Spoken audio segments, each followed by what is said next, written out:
नमस्ते सबैजनालाई। आज चाहिँ हाम्रो नवदुर्गाको पूजा मैले हजुरलाई भनिरहेको थिएँ नि, हामीले चाहिँ नवदुर्गाको चौकी राख्छौँ। यो चौकी भन्नाले आज हाम्रो साङ्गे थियो अनि यसरी 9 प्लेट चाहिँ हामीले सजाएका छौँ। अनि माता रानीलाई खिर, हलुवा, पुडी चाहिँ बनाएर हामीले भोग लाउँछौँ। यो माता रानीको लागि 9वटा मातालाई चाहिँ हामीले भोग लगाएको छौँ। अनि एकैछिनपछि माताहरू आउनुहुन्छ। यसरी चाहिँ माताहरू आउनुभयो। यो क्युट मातालाई हाम्रो मम्मीले डोरा बाँधिदिए हुनुहुन्छ। अनि यो सानी माता रानी क्युट देखिनु भएको छ, उहाँलाई चाहिँ हामी डोरा बाँधिदिए हुनुहुन्छ। अनि त्यसपछि पापाले पनि टिका लगाइदिनु भयो सबै नानीहरूलाई। अनि पापाले पनि पूजा गर्नुभयो।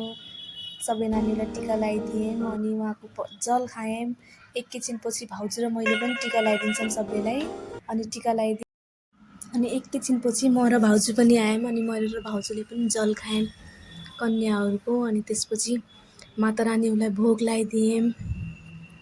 उहाँले चाहिँ अब भोग खानुभयो। अनि त्यसपछि एकैछिनपछि हामीले खाना खायौँ। माता रानीको यो प्रसाद चाहिँ हामीले सबैले मिलेर खाइयो अनि रमाइलो गरियो। यसरी चाहिँ मेरो भिडियो हेरिदिनु होला अनि लाइक गरिदिनु होला। आजको लागि थ्याङ्क यू, बाई बाई।